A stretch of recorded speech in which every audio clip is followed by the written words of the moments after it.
You need to be your niche.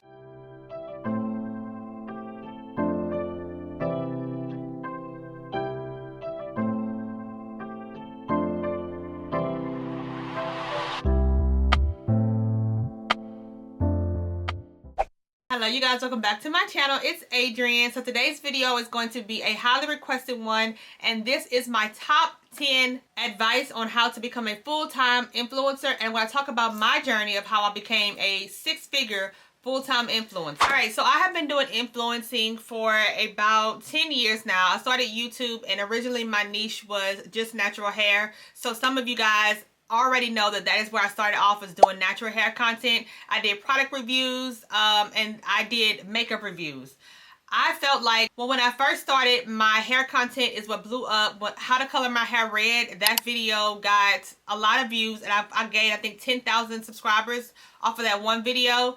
And then I did a flat twist video on my hair, and that video blew up. So anytime I put any type of makeup or vlogs, it wasn't performing well because everybody wanted to see hair content. So that was my original niche. I never really was consistent on YouTube until actually 2022 was when I really started becoming consistent, and in the past 2 years now I have been consistent, and it's paid off. And as of January this year, I am now a full-time influencer content creator, and I love it. I could not be any happier. But it is not easy. But I'm gonna tell you what I did, and I'm gonna give you 10 steps so that you can do it too. Because anybody can be an influencer, y'all. Anybody can be a content creator. All you gotta do is pick up the camera and record. Okay, but you got to have strategy behind it. So we're going to come up with some strategy to help you. My first step would be, what is your passion? What is your passion? Your passion would be your niche. I am not one to stick down to a niche, because again, whenever I first started my content creation journey, natural hair was my niche, but anytime I put anything else other than natural hair, it did not perform well. So I was stuck in a box. So whenever I rebranded myself in 2021, I knew that I did not want to just stick with that, which is why you rarely see hair content on my stuff now. It's probably about 10% of my content. I still do it because I get questions about it, but it's not something that I push really hard for, because I've been there, done that, and I am more than just my hair. But I would highly recommend that if you're starting out, you definitely want to figure out what you want to create content on, whatever your passion is. If it is day in the life vlogs, I like to create content that I like to watch. I like to watch fashion videos. I love to model clothes. I love to watch cooking videos. I like to cook. I love watching product reviews. I love planning makeup. Love planning makeup. I love perfume. So everything that I love is what I create content on. And it's all centered around me, because I am the niche now. And you need to be your niche. So now basically my content is a lifestyle channel. You can find everything lifestyle under me. So I highly recommend that you pick your niche, whatever that is, whether it's beauty, fashion, wellness, parenting, cooking, finance, working out, hair, perfume, whatever your niche is, go ahead and pick it out and stick with it. Now, I've always heard that one person should have 3 content pillars, meaning you should have 3 different things that you fall under. And my 3 content pillars is, which is what I choose to stick under the most, is lifestyle, which is day in the life vlog, fashion, because that's my affiliate link where I make my money, we'll get to that in a minute, and beauty. That falls under makeup, perfume, everything, all of the other things. So beauty, fashion, and lifestyle is my 3 content pillars, and then I dibble and dabble in cooking here and there. But my main 3 that I say that you will consistently see on my channel are those 3. And cooking can fall under lifestyle, because I like doing cooking vlogs, not really a cooking show. Well, it is kind of a cooking show, but y'all seen my stuff before. Having a niche helps you align with your specific target audience. So when anybody is looking for a lifestyle vlog, or if somebody's looking for a review on this new foundation, they'll go to you for that. And then you will be the creator that they look for reviews and even entertainment. My second step would be defining your personal brand. You have to develop your own personal brand so that whenever somebody comes across your page, they automatically know it's you. When I first started doing my day in the life vlogs, I used to always start them off with my alarm clock, because it would show what time I wake up in the morning, and it'll be the automatic trigger of, she woke up at 5 o'clock in the morning. And I'm also having a title on there on my day in the life vlog, so it became familiar, became my aesthetic. When I started dabbling into my fashion content, I kept the same background. So anytime I was doing try-on, my audience would be familiar with my background, so they would know it was me before I even came onto the frame. My personal brand is that I talk very fast. So in my voiceovers, I talk fast, which for some could be very relatable, and for some it's annoying. And one last thing that my personal brand stands for is stands on Christ. I try to include some type of Christianity inside all of my vlogs, with my devotionals, whether it's giving an encouragement word in a voiceover, even my get ready with me's, I make sure that I put a scripture in them so my values come across. So make sure that you define your personal brand and your aesthetic and stick with it. Number 3, choose your platforms. Every platform is different. I am a avid believer is that you need to be cross-posting on every single app, okay? Every app offers short form. So if you're doing a TikTok, post that TikTok on Instagram Reels, post that TikTok on Facebook Reels, post that TikTok on YouTube Shorts. YouTube Shorts is how I have grown my platform to over almost 150,000 subscribers. 15,000 of those was from my long form content. All the rest of it was strictly from shorts. And YouTube is pushing out shorts. All they need you to do is upload it. It's simple. It's just upload it. And you're not creating more work. It's the same. I cross-post all of my content on across the same platform. I have some people that follow me on every platform, and some people comment on every platform, and I love y'all for that. But some people don't have Instagram. Some people don't have Facebook. Some people don't have TikTok. So you want to reach wherever on every platform. Now, I would highly suggest that short form, keep it short form, y'all. I see a lot of people who want to be influencers, and they ramble, and they don't get to the point till 4 minutes in the video. Well, you've lost your audience because nobody doesn't know you enough to stick around for 4 minutes into the video. So keep it short and sweet. If you're doing like a get ready with me, keep it 30 seconds, 15 seconds, straight to the point. Because TikTok has trained our mind to be very short form, quick.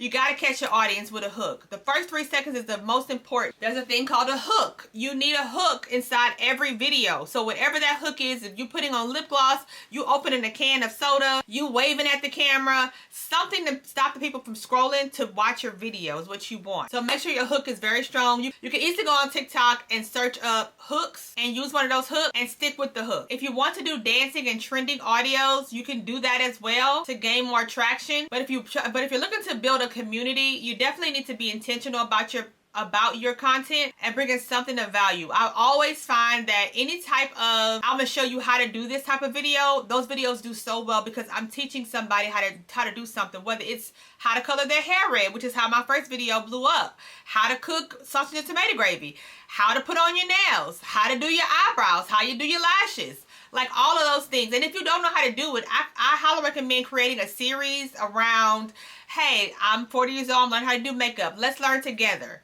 You know, something along that line, so you can build a community around you while you're still bringing value to your audience. Does that make sense? Number 4 is create high quality content. And y'all, I cannot stress this enough. Now I have some expensive cameras, but 9 times out of 10, all of my reels and short form videos is filmed on my iPhone. Now, as far as my long form videos, I definitely highly recommend investing in a good quality camera if you want to move to be a vlogger on YouTube. Quality is everything. And I have the Sony ZV-E10 is what I'm filming on right now. I also have the Sony 6400, which is my high quality camera that I do some of my reels on. Any of my sponsored reels is always going to be on that camera.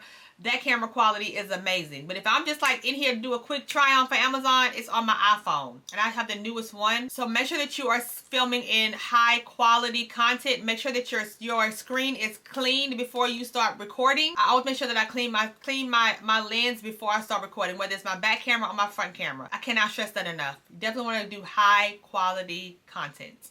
And along with the high quality, the number 1, now this is not number 1 on my thing, but the number 1 that I have to go ahead and just nip this in the bud right now, y'all, be consistent. It was not until I started being consistent, posting every single day, 2 to 3 times a day, is when I started to see growth. And whenever I wanted to quit, I couldn't quit because whenever I went 2 days without posting, I had people inboxing me, checking on me, hey, you didn't post today, are you okay? And then I started thinking, wait a minute, these people need me now. Like, they look forward to my videos. Before, I didn't think I mattered. But once you start becoming consistent, your community looks forward to you. And when you don't show up, you let them down. And you let yourself down. So now, me, if I wanted to quit, I can't. I have women that looks out for my vlogs twice a week. I have women that looks out for my reels. I have women that ask me to help them get dressed for certain events. Help me find a dress for this event. I have people depending on me now in my community. But I wouldn't have got there if I wasn't consistent consistent. Posting one time a week is not consistent, but if that's all you can commit to, it's better than nothing at all. However, if you want to see consistent growth, you have to post consistently. I would not recommend posting 3 to 4 times a day unless you just got that. You just got it like that. I did that at the very beginning, and I wouldn't do that again. That will lead to straight burnout. I post once a day, and I also batch create my content. It's so much easier where I record on Tuesday, Wednesday, and Thursdays when I put a full face of makeup on. I get all my videos done within those 3 days, and then I have videos for the next 2 to 3 weeks to where if I want to post twice a day, I could. So you got to find whatever your consistency is. If it's every other day, that's fine. Whatever is consistent for you. Number 5 is the biggest thing. You need to grow your community. I've seen so many times where people will post a video and then they get so many comments and you don't respond back. What are you doing? What are you doing? If you want to grow, a relationship is 2 ways. 2 ways. If they talk, you got to talk back to them. So if they are sending you a DM, if they are sending you an email, if they are commenting on your video, you make sure that you respond back. I understand that once you get to a certain stature, it can be a little bit overwhelming trying to respond to every comment on every platform. But I think it's quite disappointing when I see somebody who has only 6 comments on their on their reels, and you haven't replied to any of them, but yet you post in the next day, on to the next video. Why would they go comment on the next one when you ain't respond to that one?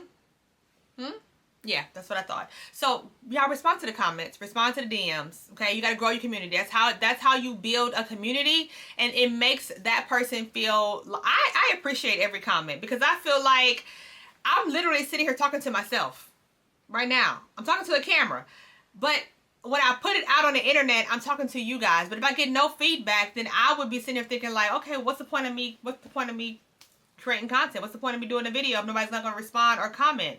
So if you want people to comment, you have to respond to them.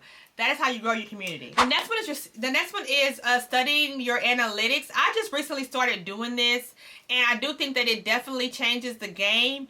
Once you switch your profiles to a professional or a creator, you will start seeing your analytics. Analytics is basically all of your numbers about what videos perform well, how long did somebody watch it, the best time for you to upload your videos, how many comments that the video got, all those things that are very important. I never really looked at that. I was just like, oh, okay, it got 10,000 views. Okay, that's good. No, it's very important to see, okay, if people are dropping off on your video at 13 seconds, but your video is 2 minutes long, you need to scale it back. 13 seconds is where you lost your community. So start focusing more on shorter form content to reach your broader audience. And then once you become established, then you can go ahead and create a 4-minute video because your audience knows you. They're interested. They want to hear you for 4 minutes. But just some random person, they're not going to stick around for that long. So it's very important to start studying your analytics and see what works best for you. If you had a video that did really well on how to wash your dog, create more content about your dog. Here's a day in my life of my dog. Here's my dog ate today. See how those videos do. All right, so number 7 is something that I think once you become a little bit more established, you can definitely start pitching to brands to collaborate with you.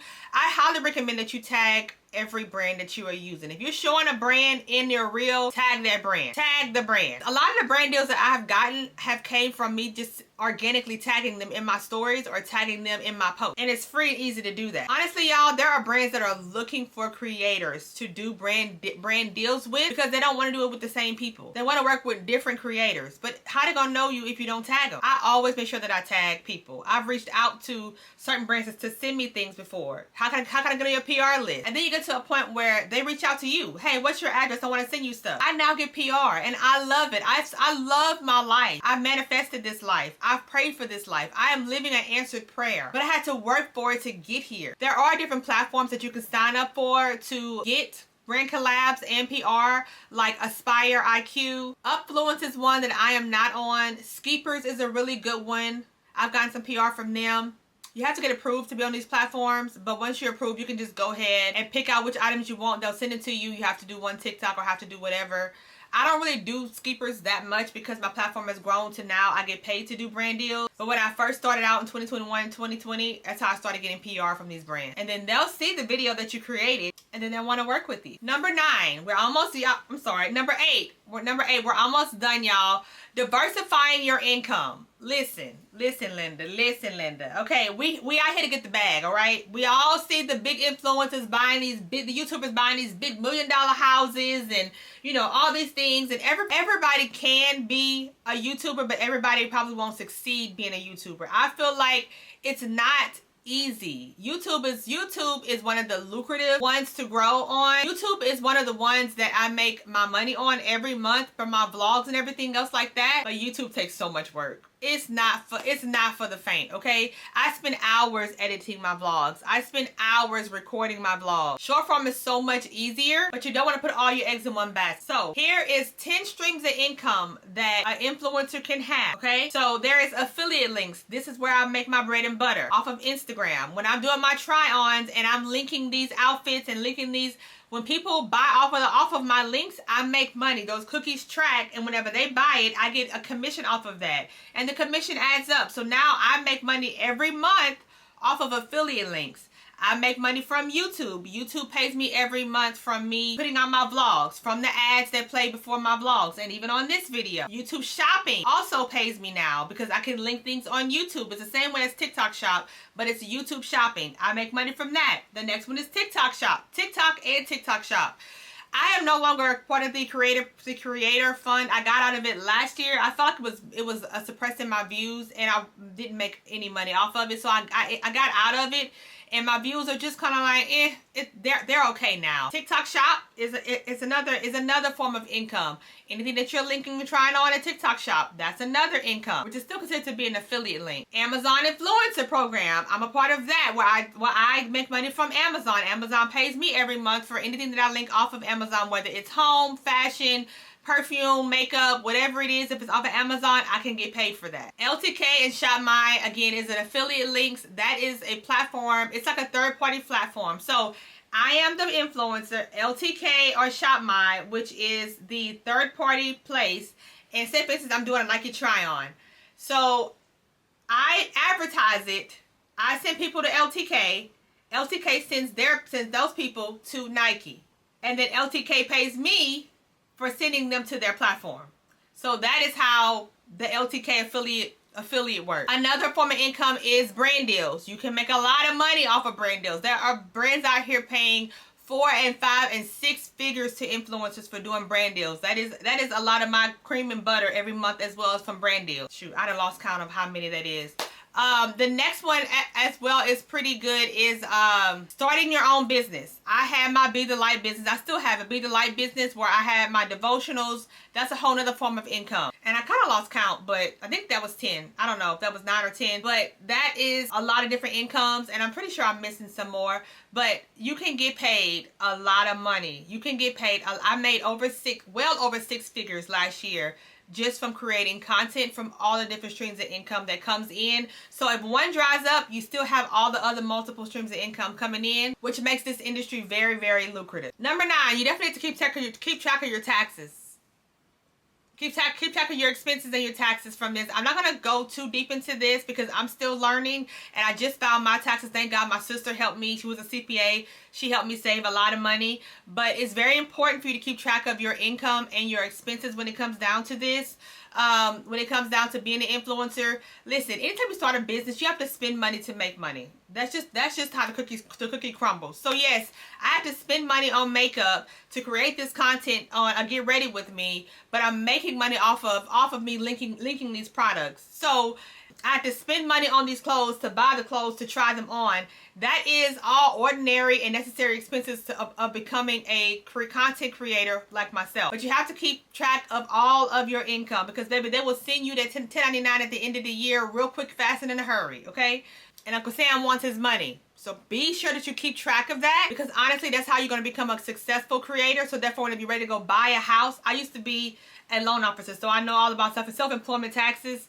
And you can make all the money, but if you don't show it, you ain't getting approved for that house. You ain't getting approved for that car. You definitely want to have the financial bookkeeping of the business to support the income, so that you can have the dream and the life and all the finer things of influencing. And last but not least is, again, stay consistent and adapt. Y'all, social media is forever changing. The algorithm is forever changing. What worked for me 2 years ago will not work for me today. So if you see a change in maybe, okay, so as you can see, the 7 to 10 second reels 2 or 3 years ago, the dancing reels used to be it. TikTok doesn't have the music that they used to have anymore. So now people are leaning more on organic content to push out on TikTok. So you'll see people who doing like Alex Earl, who are doing Get Ready With Me's, or Jackie Aina, who's doing makeup reviews. All those things, the ones that used to be on the OG YouTube, is now people are looking for more organic stuff, not just the dancing stuff. So you have to be able to adapt to keep up with everything. My camera is overheating on me, y'all, but if you have any questions, let me know. Leave me any questions you have down below. I hope this helped somebody out there to become an influencer. We can all do it, y'all. It is not oversaturated. There's always room for you, and if it's your destiny, God will make a way. I am a complete testimony. If you want to know about that, go watch my I Lost My Job video, and you can see how I became a full-time influencer, how you pushed me into this, and it was the best thing that could have ever happened to me. Now I have so much freedom. I love it. God is so good. All right, I have one more thing before my camera completely cuts off on me. Y'all, make sure that y'all use an SEO strategy. That means search engine optimization. Anything that you are putting out on there, make sure that your hashtags match the audience that you're wanting to reach. So if you're doing a Get Ready With Me, you want to reach people who like to watch Get Ready With Me, then put GRWM for work. Get ready for me for church outfits, spring outfits, Amazon fashion over 40. All those things matter. If you're doing it, and just like I thought, my camera cut off on me. But yes, make sure that your SEOs is strong, because that is very important to reach your target audience. And one last thing, y'all, you gotta have thick skin in this industry. Everybody will not love you. The ones who you think will support you will not support you. May not. I'm gonna say will not. May not support you. It may be somebody who is a complete stranger will ride for you harder than your own husband or wife or kid. So just be prepared for that. And yeah, just be consistent and stay along for the ride. Put the seatbelt on, because it is a bumpy one. Every day will not be peaches and roses. Some days it might be sour lemon. I have moments in my career where I feel like all my videos are taking off, and then I have moments in my career I feel like I'm in the pits. I'm like, why is my videos not going anywhere? Are people tired of me? I mean, if you watch my vlogs, you've seen me in the pits before, and God takes me out of it every single time, and he keeps reminding me that I'm living in my purpose. And I know that I was created for this, and I'm so glad that God chose me. But it's not just me that he chose, it's also you. Y'all, we are here to be the light. Use your passion, use your gift to spread kindness, love, beauty, positive vibes, all those things. You never know how your content can make somebody else's day great. Somebody out there needs you. There's only one Adrianne, and there's only one you. I'm already doing my job, so what are you waiting for? Time for you to do you. Oh, bars! All right. Not too much of my jokes now. Not too much of my jokes. But anywho, I hope you guys learned something from this, and I hope that it was helpful. If it was, please be sure to leave me a comment down below. Let me know if you like this type of videos. If you have any other questions, if you want a part 2, leave them down below. Please be sure to subscribe to my channel on your way out, and I will check you guys out in my next video. Bye!